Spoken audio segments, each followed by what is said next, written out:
Now this should sound even better. Thanks everyone for your patience.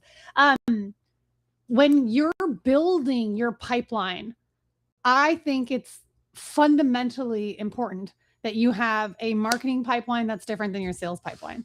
Why? Your sales pipeline is what you're giving to your sales team. These are people that are interested in what you have to sell. I have a very big difference between the term leads and subscribers. All of your marketing efforts is essentially generating leads. Leads are people that are interested in what you have to sell. However, a lot of the ways that we're generating those marketing qualified leads is through subscriber acquisition campaigns called lead acquisition campaigns. But the reality is when they sign up, they're not actually ready to hear what you have to sell. They're interested in what you have to say. And you need to start talking to your audiences differently based off of how they signed up and interacted with your brand and pursuing them further. Otherwise, you're going to give them the ick. The way I describe this a lot is that when you are trying to turn a prospect into a customer for life, you're essentially going to be courting that individual. And when you court that individual, what you're trying to achieve is a longer lifetime value. You're trying to court them to ultimately get married into your CRM, into your database, because when you do, you unlock their 401k, you unlock their full investments. I'm not saying all that, but a lot of the times what I see people doing is they treat their prospects not like a future marriage partner, but like a one-night stand. And when you do that one-night stand, you're not actually investing into them long-term. So what you're going to get is maybe a cheap date. Maybe you're going to get like a drink or a meal out of it. That's not what we want. We want to court our prospects, because when you get to have like a marriage type of relationship, you get access to the 401k, you get access to all of their wealth. I don't want a little bit. I want all of it. So that's why we have two different pipelines, sales pipeline versus marketing pipeline. And in past pipeline webinars, we've gone quite extensively into our sales pipeline, which is where like you're prospecting, you're sending them contracts, you're getting on discovery call. We have discovery call, strategy, sales calls. You are doing proposals. All of that is when someone is ready to hear what you have to sell. But most of the stuff before they get ready to hear what you have to sell, they're interested first in hearing what you have to say. And when you hear what they have to say, hey, Sammy, welcome. When you hear what they have to say, you're able to, or when they say, I want to hear what you have to say, you're able to connect with them and tell them and prove to them why you're someone that they may be interested in buying from. So what I want to go in today is the marketing pipeline. I'm going to share my screen. We use a high-level system. Ours is called DoloGale. And I'm going to be sharing my screen and just walk you through some of the steps and then talk about each one. I've got my team on the call. This is also a training for them. So Maureen, Sammy especially, I'm expecting you guys to come with questions, interrupt at any time. Bae, super glad to have you here, and anyone else from the team that's joining, either in the live or the webinar. But what I want to go through is why the marketing pipeline is different than the sales pipeline and the different stages within the marketing pipeline. So hopefully we've got it clear. Marketing is getting someone that's interested in what you have to say to ultimately convert into what you have to sell. And then they transition. They come into your ecosystem interested in your marketing pipeline, and they exit successfully from your marketing pipeline to your sales pipeline. So what we want to make sure that you're doing is treating your people that are interested in your marketing information as people that are interested in what you have to say, not forcing them to hear what you have to sell. Otherwise, you're like that perfume person at Macy's where it's like, oh my gosh, whoa, I just got attacked with a flavor cloud? No, a fragrant cloud, and I wasn't ready for it, okay? I did not give consent to being bombarded with potentially like eye disease. At least I have glasses on and not contacts, so that would be even worse. So marketing pipelines, we have people that sign up for the webinar, anyone that's attended any of these in the past, or we have Yes Please, we have lead magnets. Those are the type of situations where we're like, hey, if you're interested in hearing more, learning fast track, here's 3 to 5 minutes worth of information, or potentially an hour-long webinar where we'll give you this information and you give us your name, phone, and email. I'm not going to say, oh, you signed up for the webinar? You must be interested in agency services, because like, no, that's not realistic. But someone who's maybe interested in the webinar, like today's pipeline or an email one that we're doing on Friday, you want to know enough to be like, what is she talking about? Like I oversee, I've overseen, I want to say almost like $100 million of ad spend in Meta, but like that has to be like calculated. I feel like we should do that. But I've overseen massive ad accounts. I've overseen many ad accounts. across a wide range of businesses. And this is what, after 8 years of doing this for myself, with many others before, Maureen, welcome. There's distillation of what I have found to be true and what we implement in our own ecosystem. So again, I've got my team live going through, and I'm just going to share my screen and walk straight through the steps of what a marketing pipeline specifically looks at. So again, showing you inside of our ecosystem. If you're joining us on TikTok or Instagram, it's a little bit, enable zoom and scroll. Oh, that's cool. Okay, let's see. Oh my gosh, this is awesome. Okay. I figured it out. So in our marketing pipelines, we have these various stages. Let me just push this to the screen here, where our stages are curious, proof of life, proof of pulse, proof of quality, and proof of activity. That's it. Excuse me. So when we have curious, this is someone who's coming into our pipeline that's like, what do you have to say? I am curious about you. So this is the first stage. And I've got Heather and myself as like fake people that are into this like quasi account. So let's say Heather had signed up for this event, for this webinar, or signed up for something else. She is curious to what I have to say because she's registered for a webinar. So she stays here at the curiosity one stage in our marketing pipeline. Again, we have a separate sales pipeline, which is where they're being worked as sales. Here they're being treated as someone who's marketing. I want to know if someone who entered my ecosystem, they're curious about me. Now I'm curious about them. Are they someone that I actually would want to sell to? When we think about, and I'm going to go to our, hold on, let me switch to the CRM statuses because this is really zoomed out. Hold on, bear with me. Okay, I have to zoom in more. Will it let me? Yeah. Oh man, it won't. It's being obnoxious the way it's doing it. Okay, well, withdrawn on that. Let's go back to Dolagale. In our statuses, we have 0 as a shadow lead, 1 is as a subscriber, 2 is a marketing qualified lead, 3 is a sales qualified lead. We've talked about those different ones in past webinars. And if you want to know more about it, just like let me know and I can break down again. But what we're talking about right now are people that are marketing qualified leads potential, or they are just subscribers. So when I have 1, I'm talking about subscribers. When I have 2s, I'm talking about marketing qualified leads. Notice that I didn't say the word sales. It still looks crazy to you, Sam. Okay, thanks for the update. It should be showing you opportunities. Let me know if it's not. Otherwise, I can just zoom back out and treat it regular. Hopefully, if you can let me know if you're seeing Dolagale on the screen, it looks like it's not a zoomed down. It's not draw.io anymore. If that's not the case, I have Slack if that's faster on the side screen, Sammy, that you can message me in case there's a delay with YouTube. So anyways, on our marketing pipeline, again, marketing leads, not sales qualified leads, because sales want to know what we have to sell. In our marketing qualified leads, these are people that have signed up for something and they're curious to hear what we have to say. What we want success looks like what we know that they're showing up. Like half the people that are in our ecosystem, no, 90%. Okay, thanks, Sam, for letting me know that it's good now.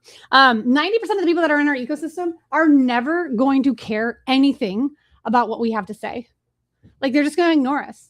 And being left unread is going to push us into promotions, push us into spam. We're going to pay every time we send their email.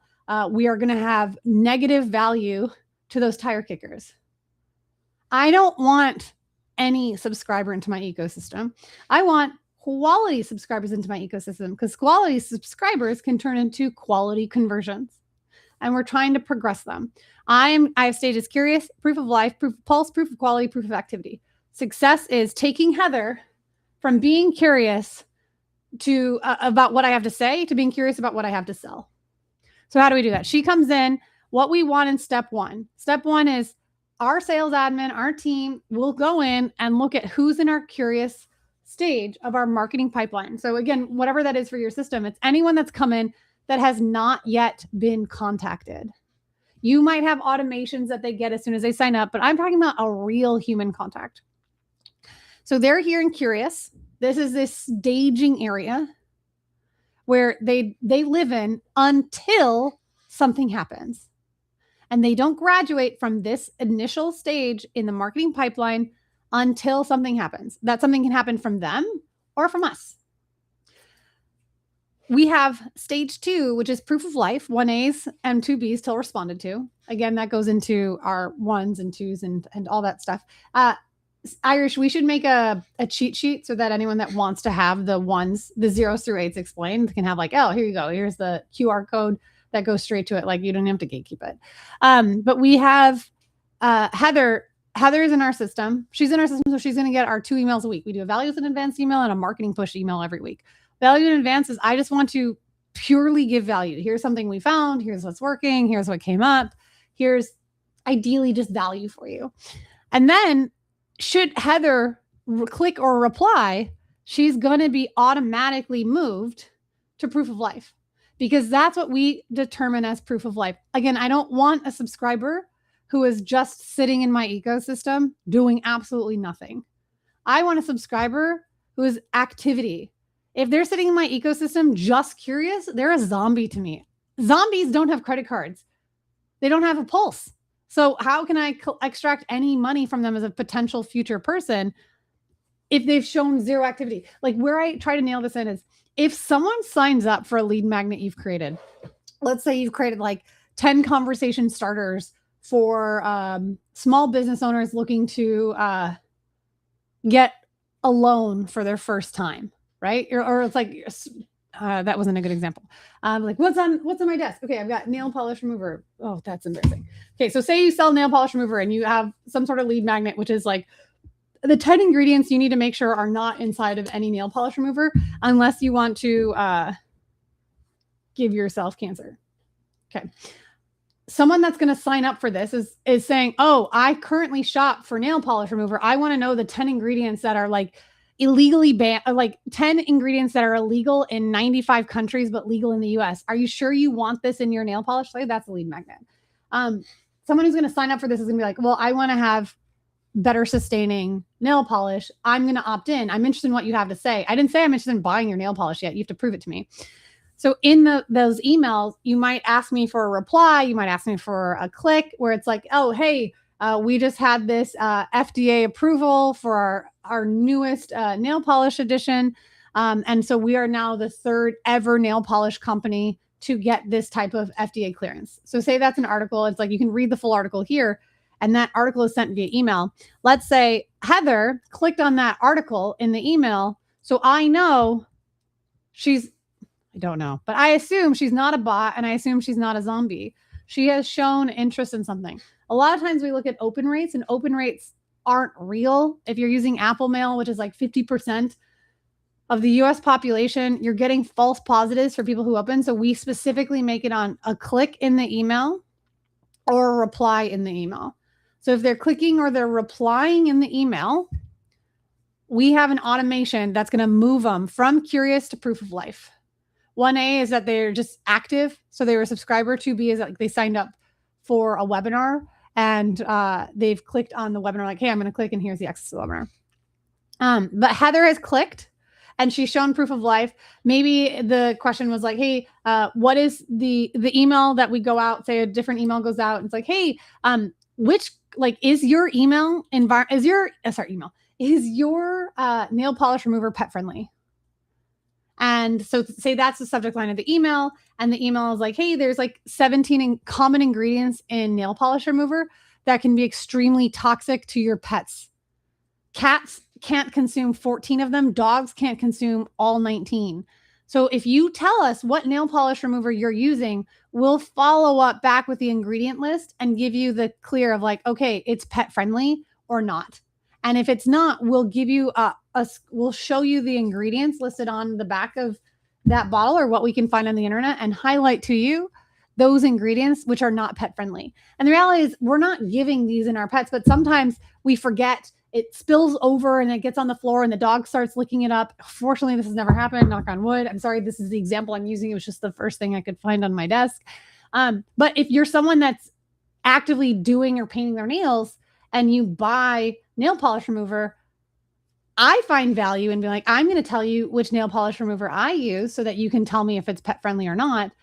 which is going to show you that I have proof of life. I've replied. And once I've done that, I can start a dialogue, right? Not only as me, the brand who's selling this alleged strengthening nail polish remover, I know who the people in my pipeline, my email list, who my competition is, what are they buying? Like there's value in that data, but more importantly, there's value in that click, because most of your audience isn't going to be the proof of lifers. They're going to be zombies that just remain curious, and curiosity killed the cat, or in this case, your CRM budget.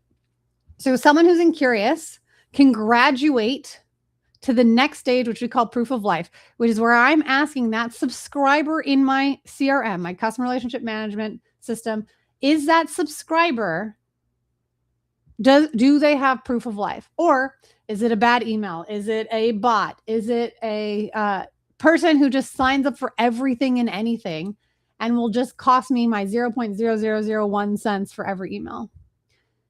I don't want to optimize just for subscribers. Where this comes into like knowing a progression of someone who's in my email system. Obviously, we want customers, but we have to step it back a bit. We can't just expect customers. We have a bigger pool on top of the funnel.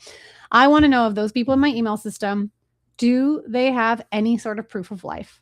So that when I continue to run ads of generating people interested in joining my ecosystem, I am not, once we get to this flow, I'm not actually asking Meta or TikTok or LinkedIn or Google, whatever. I'm not asking these different ad platforms to bring me more subscribers.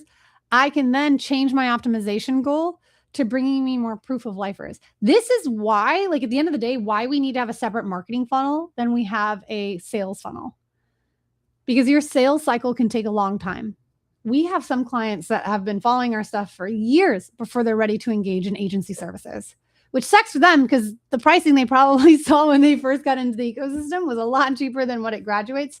So I'm not mad, but I understand there's so much competition. There's like 45,000 different agencies. So like, I get it. I need to prove myself to you before you are ready to move forward. So that's where like, I'm asking you to break it down, take a step back, and let's build your brand and have some micro wins, because getting a customer can be expensive. And unless you're spending at least $200,000 a month, Meta considers you too small to be paid attention to. Sorry, love you friends at Meta, but you know this is true. There's lots of services that will help you, but at the end of the day, like there is a badge, like an entry point, a cost of admission to be paid attention to. And it's unfortunately $200,000. Or at least it was last time I had this conversation, which it could have as easily graduated.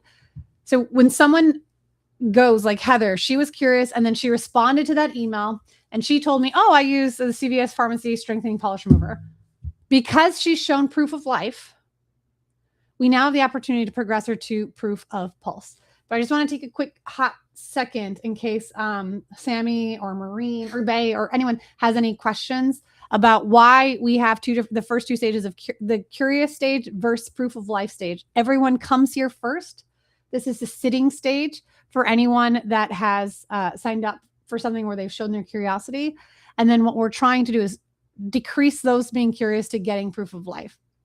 And that's done through marketing efforts like emails, either personalized emails that Maureen might send, marketing emails that Heather might send, or other efforts like our social media assets. Like it's just knowing the people in our email system aren't just emails.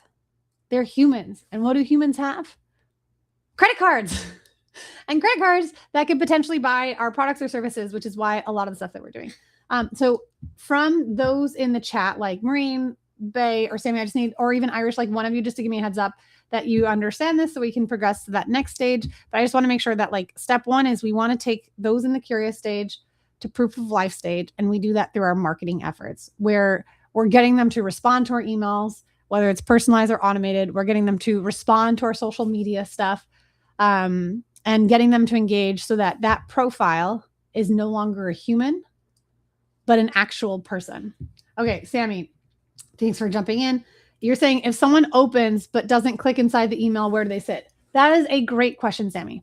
If they've opened but don't click, they're still just curious, because I don't know if they genuinely opened it or if they're sitting on an Apple since Apple iOS 15. if they're on Apple iOS 15 and they're reading in through Apple Mail, Apple already opens them. So it's a false positive. So if they don't click or engage, they don't move to proof of life. They stay in curious. The other thing that what goes well with that is then what we can evaluate is we're looking at those who opened. Why didn't they click? Was the email not worthy enough? Like we talk about like seen, heard, and understood. Stole that from Don Moran, so kudos to him. Where we talk about like what's the hook rate, the hold rate, and the link click through rate. That's our ad metrics, but we're transferring that to email too, right? So if they saw it, what's the hook rate? In the ad is did they watch 3 seconds? In the email, did they open the email? So that's the subject line. And then the heard, like we've seen, heard, and understood. With a Facebook ad or any type of ad, we know if they've heard, if they've made it to a through play. Do they have at least 15 seconds to hear the message that we do? We notice them, they saw us, then they heard us for at least 15 seconds, then ideally understood is they chose to take an action, that action being a link click. And so in email, we don't have a way, unless anyone else knows, a way to measure heard. We don't have how much time they spent looking at the email. We don't know information of did they actually read the email or did they open it and get distracted? So we have to do seen and understood. And understood is did they click on something in the email that inspired an action? Bay, you're asking proof of life. It's just responding to the email. It can be responding to the email or it can be clicking on the email. Because like, for example, an email we sent out last week in our value in advance push, we were talking about how like we did this AI thing and then it resulted in a viral LinkedIn post. And so oh no, that was a marketing push one because we were pushing for them to check out the LinkedIn post. So like, hey, like this is one, we got like, I don't know, 500,000 impressions or something. Here's the proof. And then our link was like, you can see the post for yourself. I mean, of course, I'd love if you engage, but we just want to say like, hey, this is a topic that's taking off. You can join the conversation, but like, here's no hands back. This is what the post was about. Like we're showing you, not just telling you. And so they could click and see it and just be like, whoa, there's way more comments in that than I'm used to seeing on a LinkedIn post. So it doesn't have to be just the responding to the email. Responses are always the best because it's the way you overcome domain name reputation declines. Responses are always like, we love asking an email like, hey, PS, like, what's the most viral LinkedIn post you've seen? Anytime that we can get someone to reply, it always sends positive signals into our bigger ecosystem of what we're trying to achieve. But I'm okay with just a click. Technically, there still could be bots that are reading your emails and clicking on your behalf. So it's an imperfect world. But this is what we do. Proof of life is a click or a reply. Sammy, jumping back in, you said, is it hard to tell if a subject line is good then because of Apple Mail open rates? Oh, yes. And no. If you were to look at an open rate in isolation, you have no idea. But open rates are still a valuable KPI to see it as a trend. So we can see if, say, your average open rate is 15%, and then all of a sudden this email has a 41% open rate. Okay, you know something was really good about that subject line. So you have to look at the exceptions to understand what's working or not, versus in the past, you would be able to know from the open rate numbers alone. But because of that Apple Mail, you shall not pass, you shall not pass, like Gandalf coming in like, you shall not pass, or like do not pass go, do not collect $200 implementation that they did in like 2021. It's not necessarily hard to tell if a subject line is good. What's true is it's easy to tell if a subject line is great or easy to tell if a subject line is awful, because you're going to look at the extremes. You have to know what your average open rate is. And then you see how much variance you have. What's the delta from average? And you look at the exceptions. Above and below is going to give you an indication of, was the subject line better or worse? I know that we use high level and they're working on some things to give more truer numbers, but that I'm not in the technology space, so I can't speak for all of that. So again, we just do the best that we can with the available information. And that is proof of life being a clicker reply, and that subject lines is an important KPI, but not the most important. It's always going to be the click-through rate. Because again, like when you think about seen, heard, and understood, you have to first see it before you can hear it. And then it's understood. I mean, lightning comes. Oh no, wait. Yeah, lightning comes first.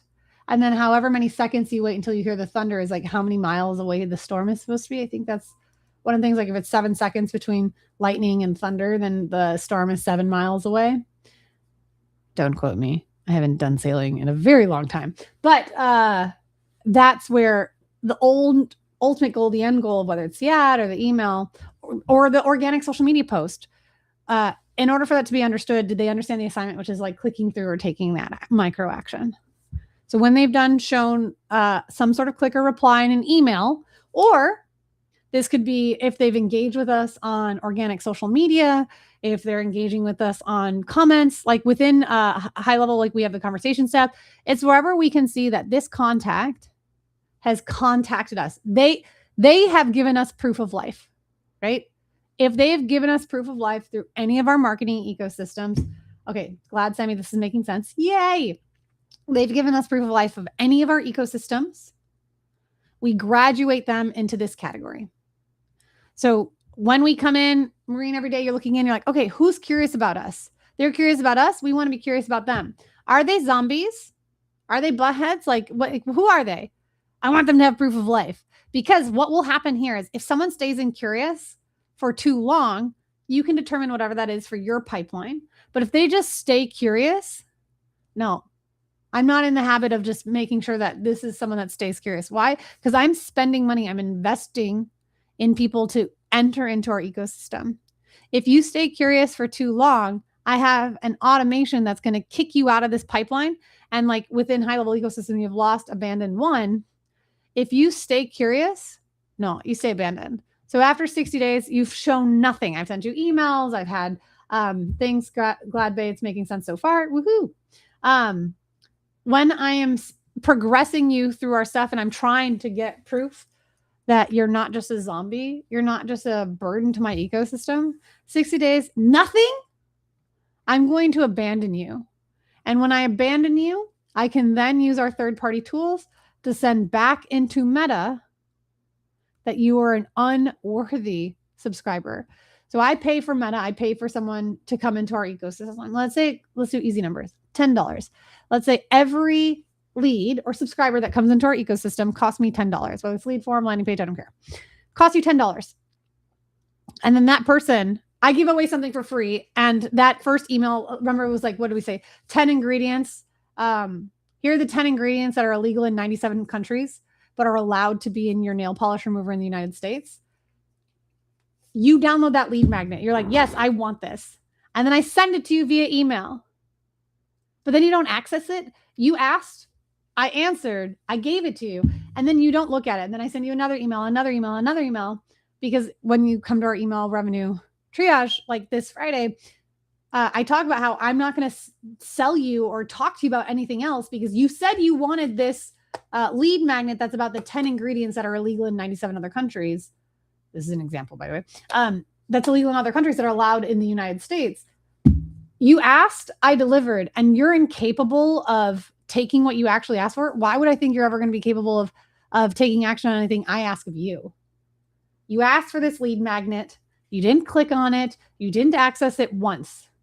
If that's the behavior that you have when you didn't ask for it, why will I think when I ask something of you, you're going to behave?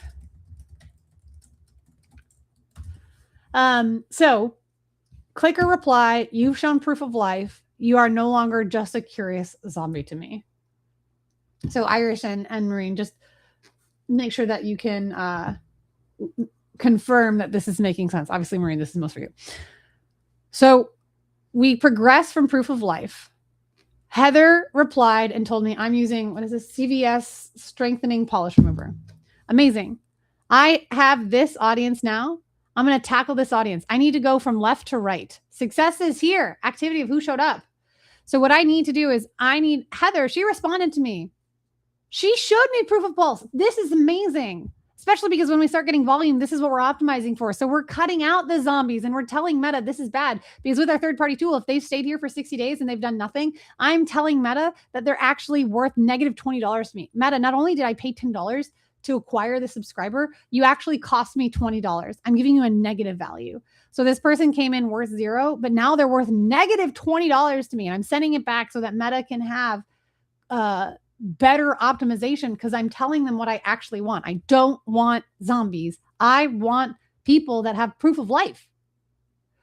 Because when I get proof of life, a conversation is what's ultimately going to lead to a conversion, whether now or in the future. This is how we're building lists of future qualified conversions. So we have proof of life. Heather has replied back. Here is my CVS strengthening nail polish remover. Please tell me if it's okay. Or if I accidentally spill it, will I cause myself to have a $16,000 hospital bill and a very scary day for Miko? Heather sent us an email. So now Maureen and our team will have to reply back. So we're going to say, okay, I'm going to open up Heather's email. Like we'll open up in the contact. I'm just going to show you inside. So here we have this. I can send an email to her. And because I'm sending an email to her, once I have sent it within our ecosystem or I called or wherever that conversation went, let me get back to pipelines. Cool beans. I don't know where I put you. Dashboards. Okay, we're just going to go back. Prove that this is live.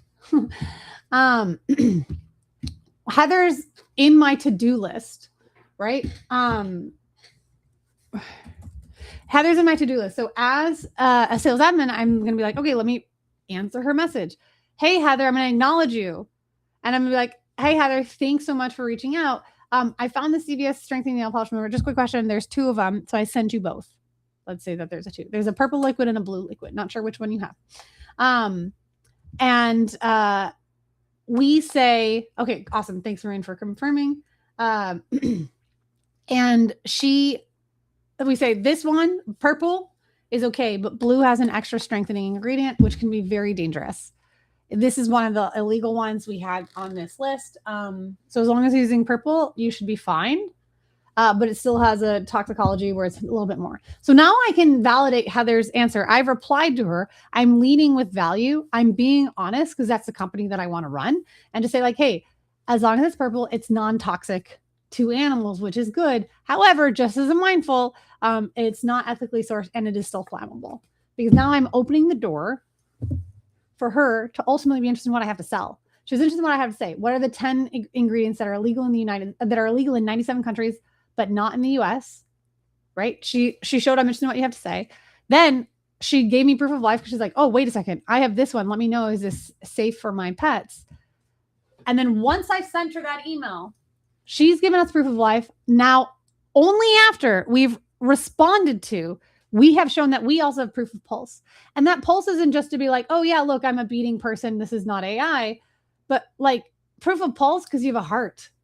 We care about you. You're not just an email in our list. Like you're a human being. And I want to make sure that we are providing you a quality answer. We're starting a conversation and that proof of pulse like is about our heart. Why do we care about this? Why did I send an email that's about is your nail polish remover safe for your animals if I don't actually care about you having a non-toxic ingredient? Sorry, give me a second. Excuse me. Thanks much. So I want us to lead with heart. And so, hey, Heather, that's okay as long as you're using the purple, not the blue polish. And just as an FYI, I noticed it also contains X and Y ingredients, which can be harmful if you live in an arid environment, which can be really toxic for kids. So whatever that type of thing is, I'm now leading with value saying like, Heather, it's okay. It matches the last email, but I'm trying to get you to be more engaged, more submerged, because what will happen after we have this proof of pulse? They gave us proof of life. We give them proof of pulse. We're ultimately going to want to get proof of quality so we can understand who are we engaging with. Replying once, clicking once. I don't know the quality of this subscriber to my ecosystem. I don't know if they actually even get their nails done. Maybe they use fake nails. They're never going to buy nail polish.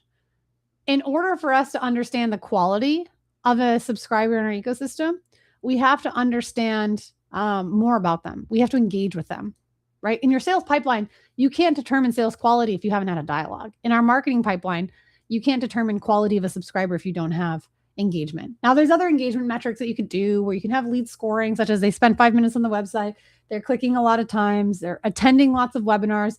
There's ways that you can have quality, But when you have a streamlined system, this is where if they've responded to and we're engaging, we're going to move them to quality. Let me just take a quick second of Bay.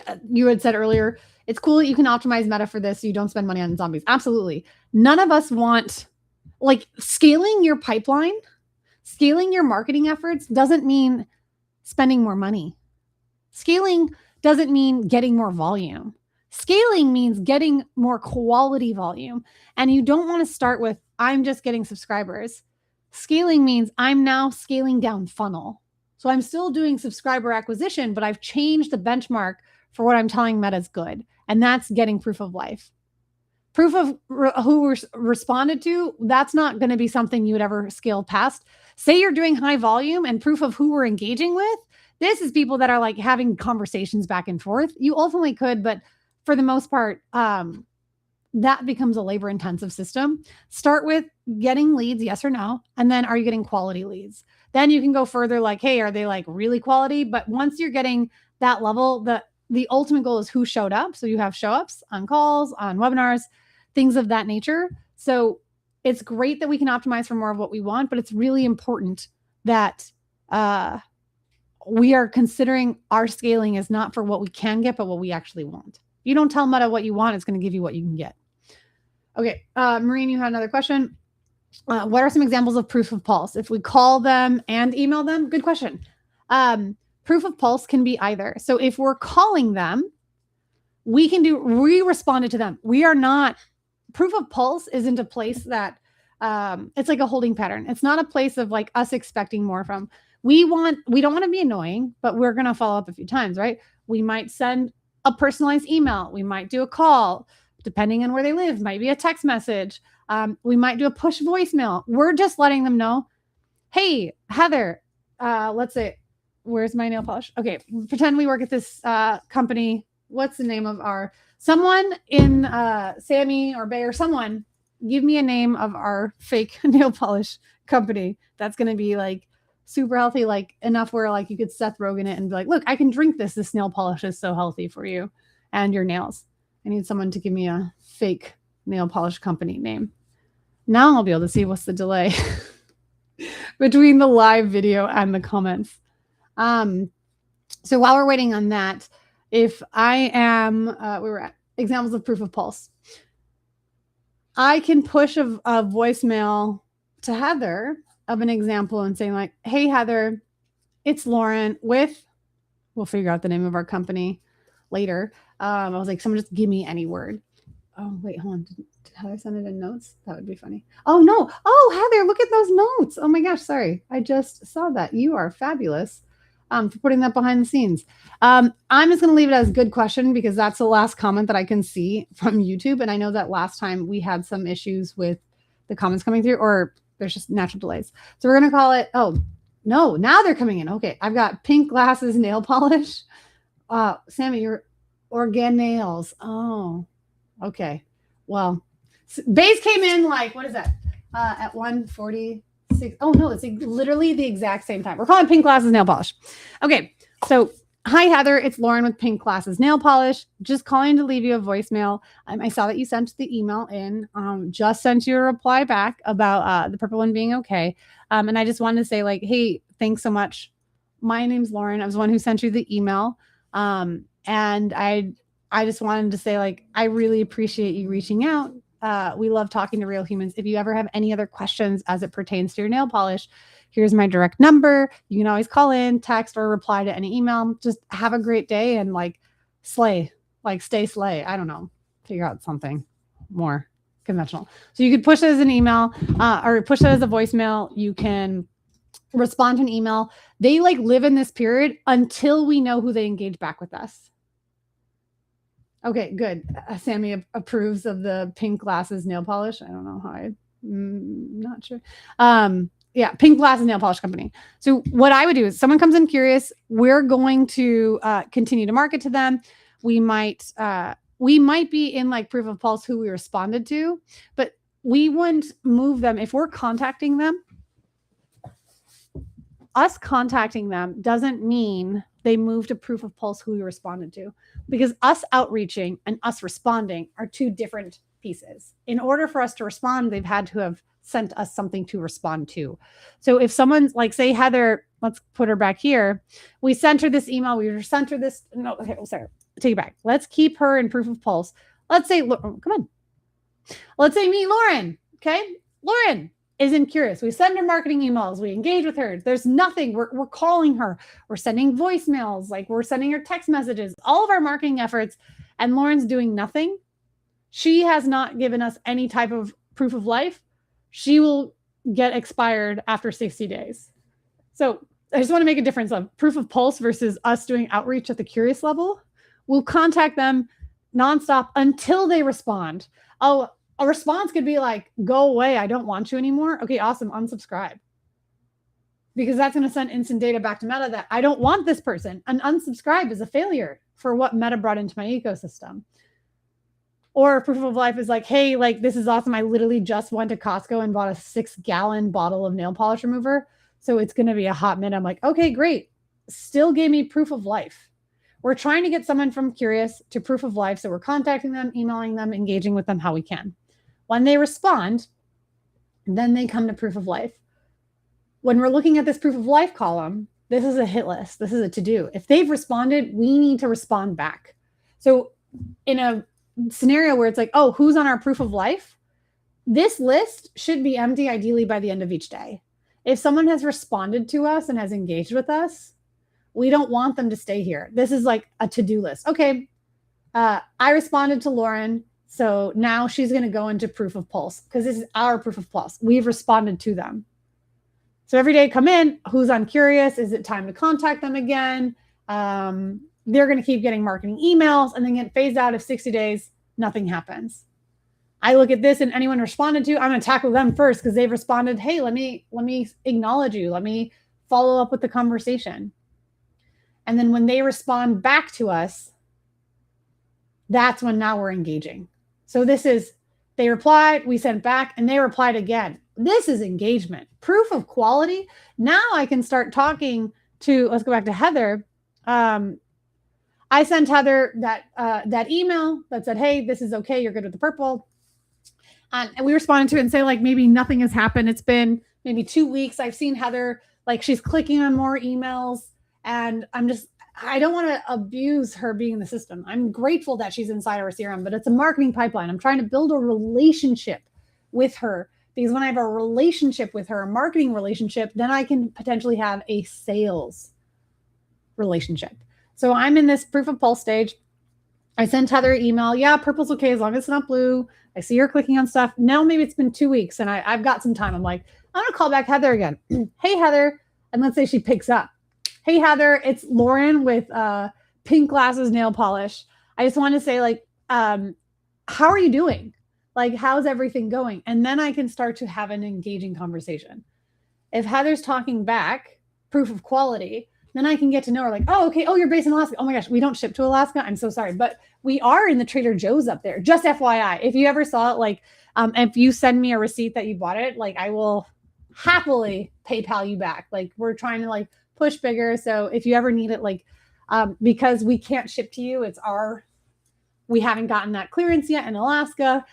So if that's something you're interested in, I would love to, you can gift it to someone else. It's just a promotion we have going on right now. Whatever that is, this engaging is personalization. You have personalization at the proof of pulse stage, but this becomes more because I'm trying to understand from Heather, is she a potential customer or not? And then we're starting engaging. And then I can find out like, oh no, she doesn't live in Alaska. She lives in Ecuador and I'm not allowed to sell in Ecuador. Then I can mark her as lost and give the lost reason as like, I can't sell to her. When that goes to lost, just as we were doing with changing to Meta, based on the activity we can send in through Conversions API, I can tell Meta, hey, this person is not a good fit. This is a disqualified marketing quality lead. Meta's got 3,000 to 10,000 different points on us. So it's going to have more information about whether this subscriber is good. You don't want to have a subscriber base. If you don't have a marketing pipeline to evaluate if your subscribers are doing anything, then you are paying for ads to be shitty. Any subscriber acquisition lead campaigns you're doing are going to be shitty if you don't have some sort of marketing pipeline. If all you're doing is a sales pipeline, where all you're caring about is whether they become a customer or not, you're missing out on the most important phases in between, which means you're optimizing for a binary solution. Did they become a customer or not? And the reality is there are a lot of people who will never become customers, and you know they're never going to become customers, but your own laziness of managing a pipeline and having proper CRM hygiene is you saying, I'm willing to pay the lazy tax. There's work here. I get it. But if you're spending $100 a day, $1,000 a day, $10,000 a day, $100,000 a day to not have a CRM maintenance plan, to not have some sort of marketing pipeline, which will tell the quality signals back into your advertising platforms of more of what you actually want, you have to know that then you are paying for that lack of maintenance. Jumping back in, Sammy saw the question that, what's the limit? What does each section to 30 days and then move to zombies, or they don't move around the pipeline? Okay, good question. In the curiosity, it's always going to be, two famous words and all that we do. With marketing, it depends. For us, if someone stays curious for 60 days, they're not curious anymore. Like, you can't go that long without food and water, right? No, 60 days, you're out. I mark you as not great to Meta and saying, like, don't give me any more of these. They cost me $20. Someone can stay at proof of life and they can stay there. Like, they've responded. I'm not necessarily abandoning them. They just stay in this list, and this becomes an engagement. We say, do we engage with them on social media? Like, they've shown us that they're interested in what we have to say. So let's acknowledge them. Do they get all of our attention and priority? No, because those that we're engaging with, those in our sales pipeline and our customers pipeline, get a hierarchy of like who we're going to give more attention to. So assuming that we had unlimited time available, then it's just we cycle up. And what's really cool about high level is if they stay in this and there's been no activities or no updates in, say, X amount of time, you can have them come to the pop-up list. You can have a task assigned to, like, hey, let's reach out.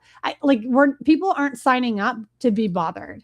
It's going to be what makes the most sense. And based off of your industry or whatever your own personal opinion is, you can build different pipeline cadences. But for Mongoose Media, we should come up with one. So I would think of, like, if someone has given us proof of life, we should reach out, like, once every 3 weeks with just personalized value. Like, hey, I just wanted to check in. When we see that they're giving active clicks, I don't want to annoy these individuals. And say someone has been in proof of life for 3 years and still nothing, then maybe I'd just be like, okay, I bet they changed emails. I don't know. But as of right now, that's a good question, Sammy. Let's bring that up in our next longer by the numbers meeting. It's a lower priority thing, but that's good. We don't have those limits, but we could.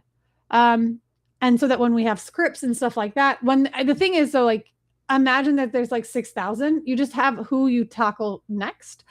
And it's just, ideally, we're giving them through our other marketing channels, our organic socials, our Facebook ads, our emails, whatever those pieces are, we're giving them other opportunities for them to continue to consume content that maybe will give them another reply, which will maybe give them another chance for us to start a conversation, or will ultimately lead to a booked call. But I wouldn't exit people out of proof of life. Like, my gut says 3 years. Because they can just sit there, and again, Meta knows that they have quality to us, and it just gives us the opportunity to provide better information that they saw us, they heard, and they understood because they did some sort of click or reply. But can we get more of that? Can we get repeated actions? For proof of pulse, who we respond to, now, what there should be is, actually, let me take it back. Sorry. We responded to, we should bring them to, like, we shouldn't have someone sitting in proof of life, like they responded to us for more than 72 hours. So we should respond back to here. But sorry, the proof of pulse is who I'm okay with them staying. Now, if they click again, then it's like, oh, they responded to us, then we can reply again. And maybe it's replying 2-3 times and we move them to proof of quality. So someone could go, like, they're in proof of pulse, who we responded to, and then they didn't engage back. We did a terminal conversation, which is not what we want to do. We want to ask them a question. We want to keep the conversation going, because if I can keep the conversation going and engage them, I can move into proof of quality. But maybe we respond back to, let's go back to Heather. I told her the CVS is okay in purple, but not in blue. Doesn't respond to, just sits here. Again, 3 years, fine, whatever. But maybe we send a different email, and then this email is about let's see. Okay, I'm reading this strength that says with gelatin. Maybe we do an email that says like, is gelatin actually strengthening your emails? Here's the 3 myths that no one talks to you about gelatin as an added ingredient. And then it takes you a blog, and Heather's like, oh, she goes from proof of polls who responded to proof of life again because she clicked. So then Marina will be like, oh, okay, I just see that Heather's back in here. I'm going to reply back. But we've now done 3. I'm going to hear she's engaging with us. So because she's engaging, she can sit here. And that's awesome. Then this gives us a deeper relationship to her, where maybe then for activity of who showed up, maybe we're saying like, hey, we host a weekly live on TikTok where we go over safety, ingredients, and just nail conditioning, nail strengthening techniques, right? So it's like you thought that strength and conditioning was only for your muscles. We have a weekly TikTok live where we talk about how to strengthen and condition your nails with or without our product. So then it could be like, I might call Heather and be like, hey, Heather, by the way, like we've got this live, would love for you to come. If you do, by the way, like we're going to be giving a special drop. We're giving away 20 of our polishes to anyone. So whether you want it for yourself, try it out. Like we have samples, would love to have you. Then we'll progress her to people who have showed up. So then when someone who has shown up, essentially that's like they've won. When we can track that they have showed up, then we can say like, okay, they came here. We can keep them in this activity and build like a more specific plan, continue to give value, and then mark them as one. To say like, hey, this person has progressed through our marketing pipeline, that they are a sales qualified lead, assuming that like, we're like, yeah, we would want to engage with them. Or let's say Heather comes in, and in order for us to want to engage with her, like budget, authority, need time, you need to have 2 of those 4, right? Let's say I know our pink glasses nail polish, let's say it costs $300 a bottle. Budget. Heather is like, no way will I ever spend $300, which is okay. And she has the authority. So budget, not there. Authority, she owns her own bank account. She's the one that does all the purchases. Got it. And she's like, I have the authority. So she's met one of our 4. Budget, no, but authority, yes. She's a shopper in her family. Need, Heather just went through extreme wilderness week in Colorado, and she actually lost 4 of her 5 fingernails on her right hand due to extreme wilderness stuff. I'm not the right audience. I don't know why I keep choosing examples I can't speak deeper to. But we know that she doesn't have the need for nail polish remover because she lost 4 of her nails. So the nail was removed, not polish. And then the timing is like, oh, that's super bad timing because she's also about to go on a 6-week backpacking trip, and our size, $300, we don't have a travel size. So 3 of the 4 didn't get met. So she could stay here, proof of activity. And we know that like, hey, that's an awesome group of people that we didn't win them as sales qualified leads, like someone that we'd want to market to, but they live here in the marketing pipeline as people that have progressed to a great point. So I know we've got 5 minutes left into this. I hope that this has been a deeper dive into what our marketing pipeline has looked like. So if anyone else has any other final questions, we've got 5 more minutes. But it's curious is where someone comes in because they said, yep, I'm interested in what you have to say. Doesn't count if it's like just like contact list. Like this has got to be a lead magnet or a webinar, something where you're giving value and you're giving them something to click and access to. Proof of life is where someone has shown that the subscriber has not been a bot or a bad subscriber. They've clicked or replied. They heard the assignment. They listened and they acted. Proof of pulse becomes taking someone that's in this to-do list. They responded, we reply. So if they responded to us, we want to reply and treat them like the amazing human beings that they are. It's a respect kind of thing, right? You had the kindness to reply to what we asked you to. We should have the courtesy to respond back, even if it's an unkind thing. Because let's be real, some of the most popular replies that we get, well, at least on ads, are some of the meanest things that you would think people would say, but it's okay. I get it. Like, it's like, hey, you're a female, insert everything you could possibly think of, get sent. Doesn't matter that they still gave us data. We should still have the courtesy to respond back. And it can be done in a way that represents our brand, holds our values, or still just delivers. And we can deliver value or we can deliver kindness. And that's the options that we have. Not delivering value or not delivering kindness is not something that we want to ever do. So when we have someone in proof of life, this is a to-do list and we respond to. Someone can go back from proof of life from proof of pulse back to proof of life. And then if they've done it like once, twice, and we're now having a conversation, we know more about that contact, then we can say, hey, we're doing proof of quality. Our engagement now is not necessarily responding to them. Our engagement is now proactive. We are proactively trying to find out the quality of that subscriber. For Mongoose Media, because we're a service-based industry, quality is finding out, is that person a hirer or a doer? Because if they're a doer, okay, amazing. I understand the quality. I understand the type of content we're going to engage. We're going to promote Marketing Rehab. Marketing Rehab is a place for doers to learn how to do better. If they are a hirer, then great. We're going to promote agency services. They are looking for someone to solve for them, not to recommend. So when we have that quality, we can know how can we have more personalized conversations. And then we can monitor, are the people that we're engaging with, are these marketing relationships actually showing up to some of the content? Like for us, we have these webinars. If they're showing up, we can market. So I think I haven't seen any other questions come through. I'll be like final call. But this was good. I know this is a continuation of what we were talking about earlier. And for those that maybe have never done a marketing pipeline, I cannot tell you more and emphasize more that this matters, especially if you're running paid ads. You need to stop optimizing for what you can get and start optimizing for what you want, and pay attention that, like, I know what you want as customers, but there's a journey, especially if you've got a high ticket offer. You want to start being clear that sometimes when you're doing lead acquisition, like with lead magnets or webinars or whatever it is, you need to slow it down and be mindful of, is the asset you're generating for your ideal audience good or not? We can't look at it as just, did the ad work? We have to look at, did the ad get attention? Did the landing page sell an offer? Did the funnel do the appropriate follow-up? Thanks everyone for your time. Our first Tuesday one. If you ended up watching the replay, rather it's not Friday or Tuesday, it's not super relevant. But if you were able to join us live and you like the Tuesdays, there's a little mini debate going on of are the Fridays at 3:00 good for everyone?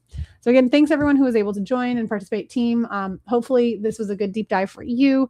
As always, these are informal, but ideally informative, as I give you a chance to see how I train my team and show you that we walk our talk. And of course, we all make mistakes, we all learn, but that's what these weekly webinars are for. So everyone have a great rest of your day. I'm going to end the stream and then finger dance.